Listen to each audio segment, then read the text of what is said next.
worst sins that a human could imagine, like we could imagine, the human being was doing, the Jewish person was doing. What were they doing?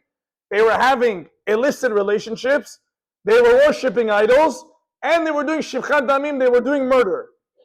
Right? So literally think about that. Someone is going out of their way, Jews, they're killing one another, they're having inappropriate relations with one another, they're walking into churches and mosques and worshiping idols. And those three worst sins, what do we say? Tisha B'Av. Everyone's going to say it makes sense. The Jews did the worst three sins possible. Of course there's going to be no Beit HaMikdash. Of course there's no real relationship with Hashem because we're on such a low level. But what do we know? The first Beit HaMikdash was destroyed. How many years go by until the second one? 70 years. 70 years go by, and then Hashem sees the Jewish people are worthy again, comes in the second Beit HaMikdash. Now what happened with the second Beit HaMikdash? What is the big sin? You would think it's something so terrible, so evil. What is it? Sinat Chinam. And since Sinat Chinam was happening, the second Beit HaMikdash was destroyed. And now for 2,000 years, we're still sitting in the same mistake. So if you do the math, 70 years versus 2,000 is a lot longer. So therefore, what is it that we had to mourn 2,000 years for that the Jews were able to fix up in 70? We're still mourning for the same problem. So if you want to tell me what the Gemara is saying is that Sinat Chinam is worse than murdering someone, having forbidden relationships, or worshiping an idol, cheating on Hashem, you want to tell me the three cardinal sins don't come close to Sinat Chinam that I'm still mourning for in 2025? I'm still sinning. Sinat Chinam, what's such a big deal about Sinat Chinam? Okay, so I spoke Lashon Hara about someone, so I judge someone, I see someone, I smile at them, but inside my heart I don't really like them. He did something to me in business, did something in family, whatever it may be. How can you tell me that Sinat Chinam is on the same level, if not 10 times worse than the three cardinal sins? How does that make any sense? So that's the first question that really we have to think about. And with that, we go to the second. The second question is, when did Tisha B'Av take place? Look inside of history. When was Tisha B'Av? When did it actually happen? So most people will tell you, if you ask them when was Tisha B'Av, someone that doesn't know, they would assume, myself included, Tisha B'Av is the night that the Jews went and they spat in Hashem's face. What was that day? The day where they erected the Egel Hazah. The day Moshe Rabbeinu got delayed on the mountain. And then the Jews said, oh, you know what? Moshe Rabbeinu is delayed. It must be Hashem gave up on us. It must be all the Nisim we saw in Yetzirah Mitzrayim wasn't all true. Hashem wasn't really there for us. It's time to give up on Hashem. It's time to worship a new religion. That's it. We're cutting ties with the religion. It'd be pretty simple and pretty fair for Hashem to say, I'm going to cause Tisha B'Av. That should have been the ninth of Av. Hashem says, I want nothing to do with the Jews. But it's not true. Says the Gemara in Tanit, when was Tisha B'Av? Tisha B'Av happens a little later on. What happens? The Jews finally arrived to Eretz Yisrael after being oppressed by Paro and Mitzrayim, after being in a desert with no food, after being tortured and going through, they don't know what's going to happen to them next, having such a hard life. They finally get to the breaking point and the finale of their whole journey of entering Eretz Yisrael. And what do? As any smart person would do, they do due diligence. They say, hey, we're going into a land, we don't know what's going to be on the other side. Can we please make sure the coast is clear? As anyone would do. So what do? They send in the spies. The spies go in there to Israel. They start looking around, beautiful land. But all of a sudden, what do they see? These huge giants walking around. They see all this dangerous stuff that can happen to the Jewish people. So what happens? The spies come back and they don't lie. They don't do anything wrong. They went with permission to go see what's going on in the land. They come back. They give an honest reporting. And what do they say? They come back and they say, guys, if we go into Eretz Yisrael, it's not going to happen. There's the giants there. There's all these things that can go wrong. After everything we've been through, I'm telling you guys, slow down. We did the due diligence. We got back the report. It's not safe. We looked at these huge giants, and in our eyes, we were like grasshoppers to these people. They can crush us like a bug. That's what it says in the Gemara. So the Gemara says, bechitas bechias chinam, you're crying for nothing. Bechias v'kol hadaris. You're going to cry for all of generations. Until 2025, you're still going to sit on the floor, fasting and crying and mourning. What in the world was such a big deal about this story? The Jews are scared. They've just went through hell on earth. They finally go into Eretz Yisrael. All they want to do is to make sure it's safe. And the Meraglim, the spies, come in and tell them that there's giants, that it's not safe, and they should be careful, and they should think about it for a second. And Hashem is so angry. And Hashem says that night is Tisha B'Av, that night is the night of all destruction for all of time. So these are the two questions that are very odd, but if we can answer both of them, we can finally understand why we are sitting on the floor today, why we're fasting, and why we don't have the Beit HaMikdash. So let's start with the first one. Why is Sinat Chinam such a big deal? Why is doing the three worst sins not even close in comparison to Sinat Chinam? So with this, let's get into some background of understanding what does it mean to be in Galut? What does it mean to be in exile? So we say, there's four types of exiles. I'm not sure if everyone's familiar. There's four types of Galut that the Jewish people go through. The first three, we say, are corresponding back in time to different things that the Jews went through, and they're corresponding with all the destruction of the first Beit HaMikdash. What were the three first Galuts, the first three exiles? The first one was Galut Bavel, was the Babylonian exile. The second one is Paras Umadai, the Persian Galut. The third one is the Greek Galut, Yavan. And the fourth one, which is this generation we're sitting in today, which is the final Galut before we see the arrival of Mashiach, is Galut Edom. Galut Edom means it's the final Galut, the final exile. That's the one we're in. Now, all four Galuts, very interestingly, have an animal that corresponds to that exile. And I'll tell you, I know this sounds very strange, but if you follow along, you're going to see how this all makes sense. So there's four animals that connect to every exile. Watch. The first one, Bavel, is a camel. A camel, what you see in Egypt. The second one, Paras Umadai, what is the animal? Arnevet. Arnevet is a certain type of rabbit. It's a rabbit.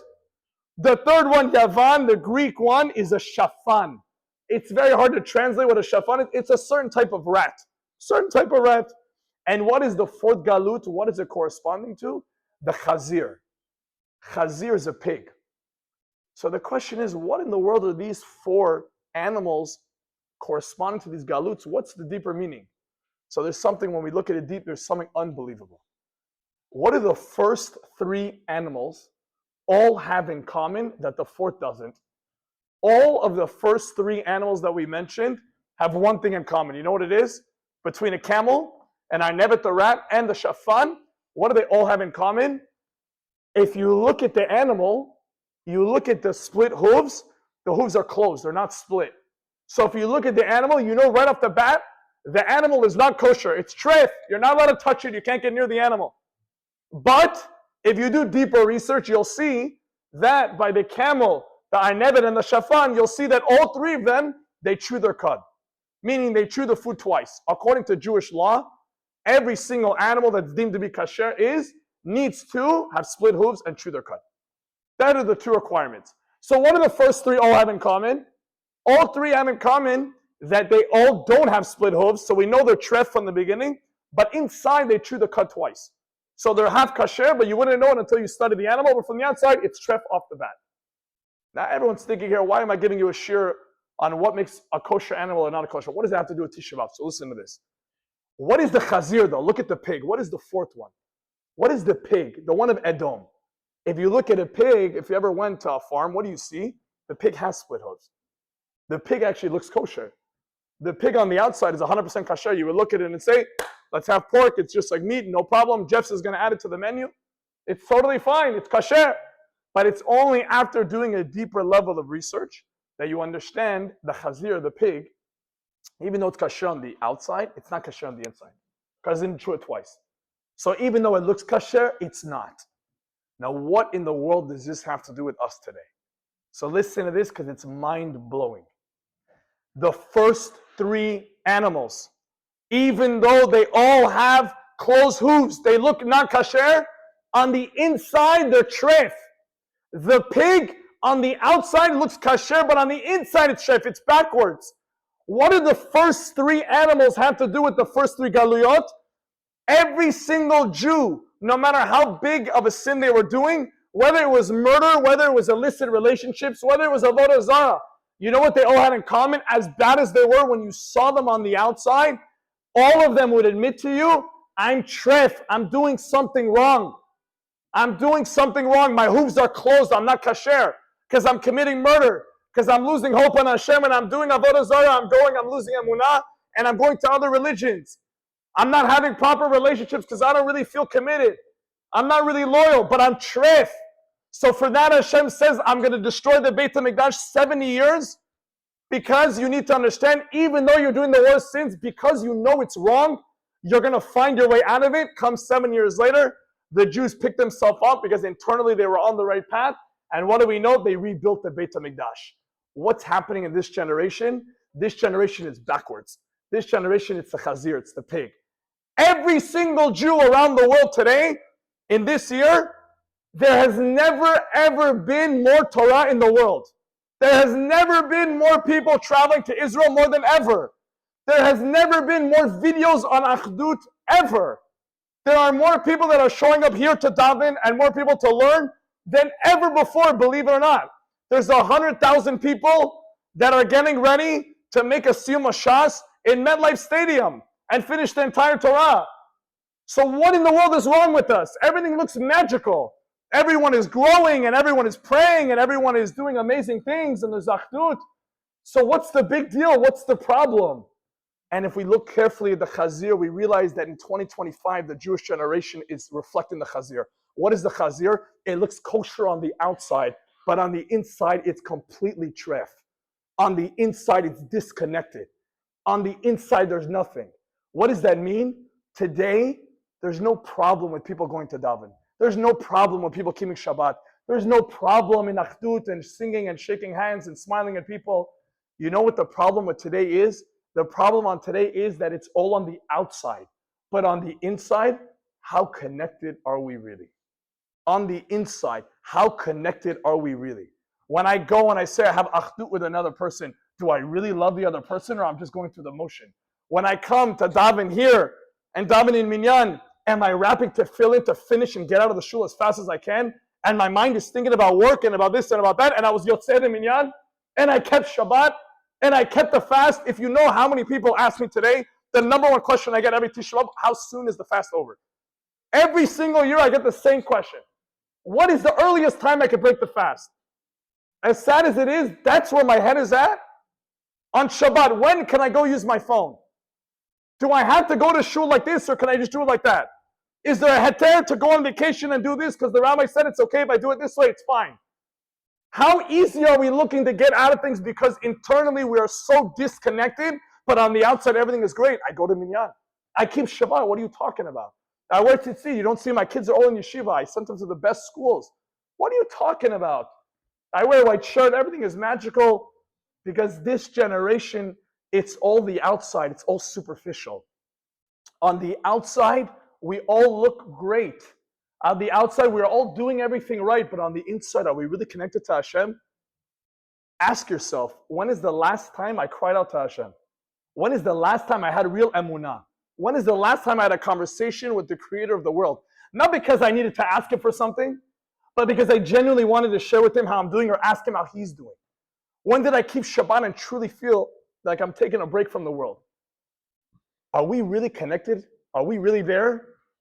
This is the saddest line to say, but it has to be said. It's Tisha B'Av.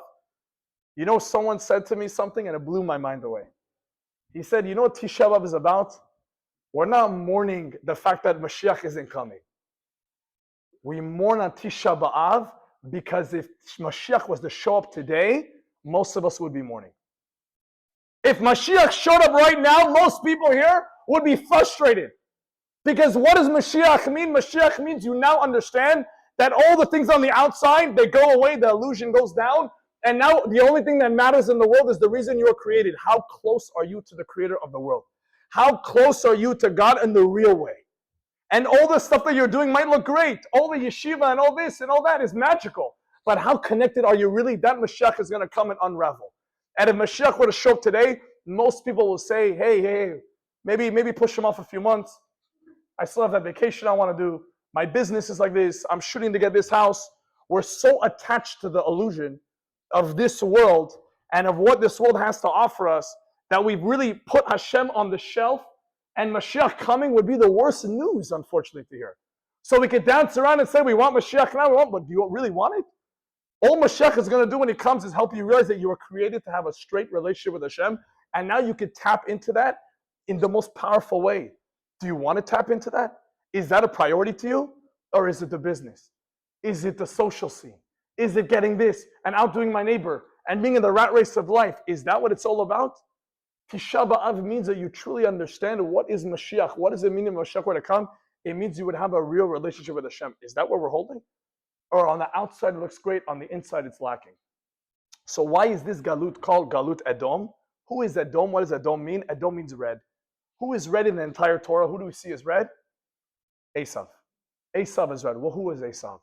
Esav on the outside was the best son to his father Yitzchak. He was the holiest guy in the world. He would show up and do kibbud Abayim. His father thought he was such a tzaddik. He would give kavod to his father, but on the inside, Esav was rotten. On the inside, Esav was something else. He was compared to the Chazir, because on the inside, he wasn't connected, but it was all a show.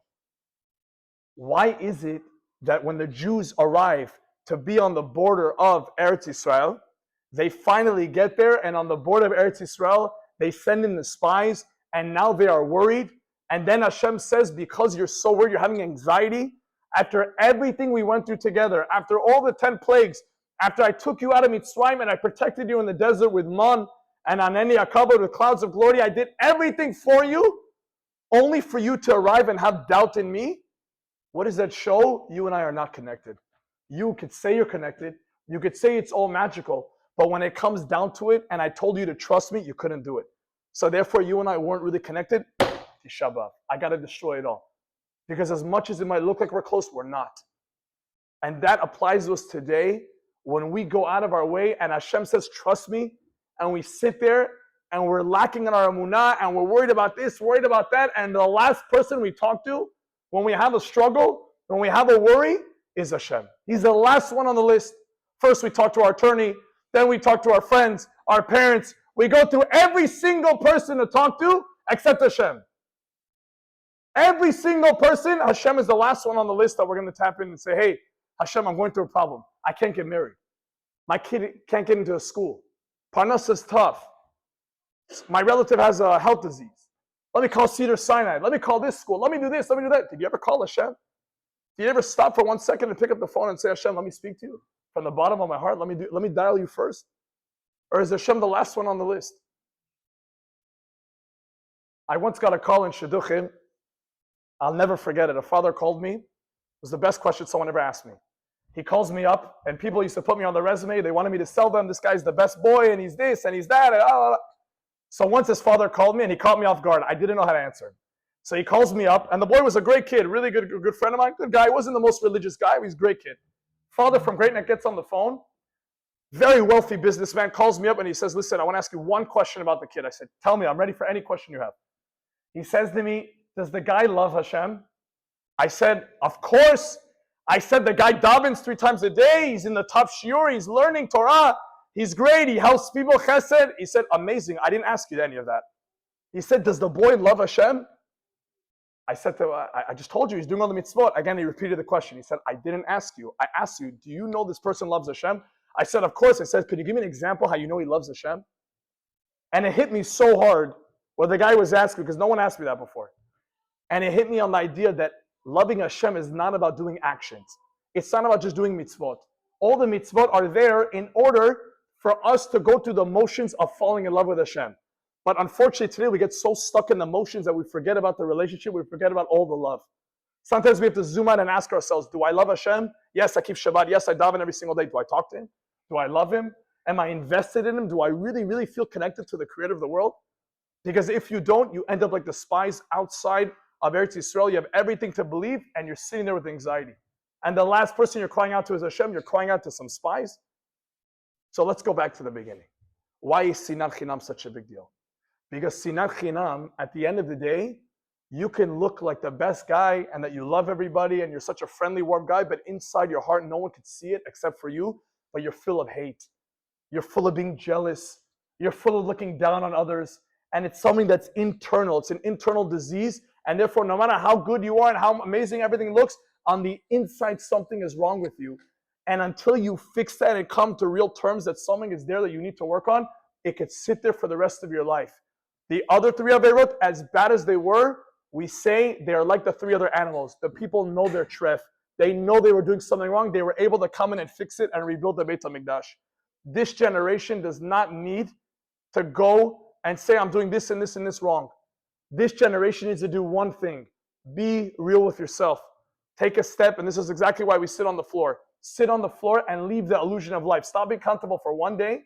Sit on the floor, don't eat food, and just stop and think. Do I really want the Beit HaMikdash? Would I really be excited if Mashiach were to come?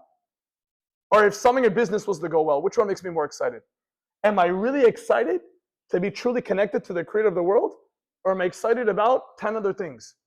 And it's only when we come to understand this, can we truly say that we're going with all our heart this year to make our best effort to rebuild the Beit HaMikdash, because we understand why we lost it in the first place. We lost it because there was a disconnect. We lost it because everything on the outside is magical. But on the inside, I had sinat chinam. On the inside, I was truly disconnected. It wasn't the actions that I was doing were wrong. It was something in my heart that was off. If you really want the Beit HaMikdash, you really want Mashiach to come, look inside yourself this year and say, hey, what do I need to fix? What do I need to change to make the relationship with Hashem real? To make us connected in the most real possible way? And even if my outside doesn't look as good, on the inside, I'm truly connected. It doesn't matter what I wear. It doesn't matter where I pray. It doesn't matter what I say or do. All that is nonsense. How connected am I to the creator of the world? How connected am I to Hashem? There are people that look super religious and they have zero relationship with God. And I've met people that are barely religious and they are so connected to Hashem. Because what it has to do with is not the actions. It has to do with the heart and how you feel towards Hashem. And obviously we need to do what Hashem tells us to do in order to create the feeling of love with Hashem. But don't get stuck in the actions. Don't get stuck in the minyan and the Shabbat and the chesed and this and that. Get stuck in the love. Get stuck in the relationship. Ask yourself, do I really, really love Hashem? That's how you bring back the Beit HaMikdash. I just want to finish up very quickly. One story that has to do specifically with sinat chinam, which I think applies now more than ever. It's a very sad story, but it's a true story, and I think it really woke me up. The story goes like this. There's a guy, true story, Brooklyn. He was a suicide detective. He was hired by the state of New York to investigate why suicides were happening. In order to investigate it, and through his research, he would be able to come bring down the rate of suicide. Because he would understand, maybe we have to get more government funding allocated to these people. Maybe it was divorce, maybe it was financial hardship. Try to figure it out and try to see how he can mitigate the damage. Okay, so 20 years the guy's doing his job. One day he gets a certain case comes on his desk, and he tells his colleagues, I got this case on my desk, and I can never do the job again.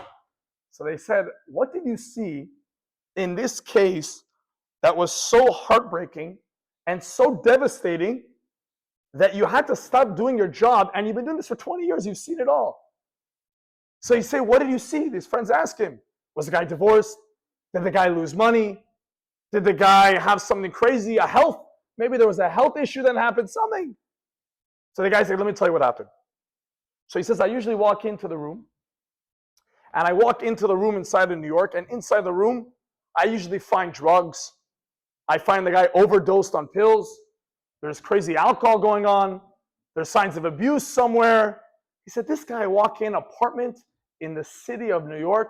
There's nothing wrong going on. Apartment is normal. Everything is clean. Everyone looks okay. There's pictures on the wall. He says, all I see is a letter on the table. And again, this is after the guy committed suicide. He's investigating what happened. The guy went to the Fairzoner Bridge and jumped off the bridge. So listen what happened. The guy goes inside the room of this guy, and he opens the drawer under the desk, and in the drawer he finds one letter inside the drawer. What's inside the drawer? The letter the guy wrote. Listen to what the letter wrote. Again, this is a true story. The guy on the letter wrote, my wife left me with the kids. I'm all alone in the world. He says, I'm walking to the bridge now to take my own life because this world is not a world worth living all alone. But if one person stops on my way to the bridge and says hello to me, I won't feel alone, I won't jump. If one person would stop and say hello to this guy, I wouldn't take my own life. How many people are going out there right now that are dealing with something hard, that are sitting there with so much pain. And again, going back to what we're saying, everything on the outside looks great, but how many of us know maybe at different stages in life, everyone goes through something difficult. Everyone in their own way has a challenge or a struggle that's hard for them. And if you knew what being there for one person, one hello, one forgiving another person, one inviting someone for Shabbat, one being friendly to someone at shul, one person that you're not so friendly with that feels out of it with the group, you go out of your way to welcome them inside. Do you know what you could do to change your life? Do you know what you could do by one person being extra friendly? Do you know what they might be going through and what you being friendly to them, you not saying Lashon Hara about them, you saying, I might not judge this person because maybe I don't know something about the story, I'm going to look at them favorably. Do you know how much good you can do? Do you know how much love you could bring in the world? I don't know if anyone's watching all the October 7th videos that I was, and this and that, and Yoel Gold and blah, blah, blah. At the end of the day, there's one thing I see every year, and it's the saddest thing to see. Every year you watch the videos of how many people want to kill Jews. How many people hate Jews. How many times you go to UCLA, and if they had the chance, they all want to kill every single person here and watching this at home. That's the reality. We can lie and say it's all good. No. They want to take us out of the world. They hate us. So if so many people want to hate us already, do we have space to hate ourselves amongst ourselves? Is there room to talk Lashon Hara about someone at my Friday night table? Is there room to look at someone and look at them negatively? Do we have that already? We have enough enemies out there. We need more amongst ourselves. There has to be more lack of achdut, more people that are arguing, more people that can't get along, more people that can't judge each other favorably and get along once and for all. This is the message of Tisha B'Av. Tisha B'Av is taking a step back, sitting on the floor and saying, am I real with my relationship with Hashem? Or is it like the chazir? Is it like the pig that I look great on the outside, but on the inside I'm completely disconnected? And the same thing applies to Bein Adam L'Chavero, to our Sinat Chinam. Am I really, really a person that smiles at everyone? And deep down in my heart, I'm feeling the real pain. I'm feeling real anger. I'm feeling jealousy. I'm feeling animosity. Or am I part of the nation that deep down, I feel the same way I show on the outside? I see someone doing well, and because he's part of my nation, I'm genuinely happy. I see someone that might be doing something wrong. They might have done something wrong to me, but I'm able to know that maybe there's something I can't see, and I'm going to judge him favorably. Someone is going to come share with me Lashon Hara and say, hey, did you hear what happened? I'm going to say, you know what? I don't care what happened because this guy's one of my brothers, and he came out, and because of that, I'm only going to see the good. I only want to hear the good. If we are able this year to go about our ways and say, not on the outside, how am I doing, but on the inside, how can I work on my relationship with Hashem? And on the inside, how can I work on my love for a fellow Jew? We won't be standing here next year. We'll be standing in Eretz Yisrael, B'ezrat Hashem. Oh.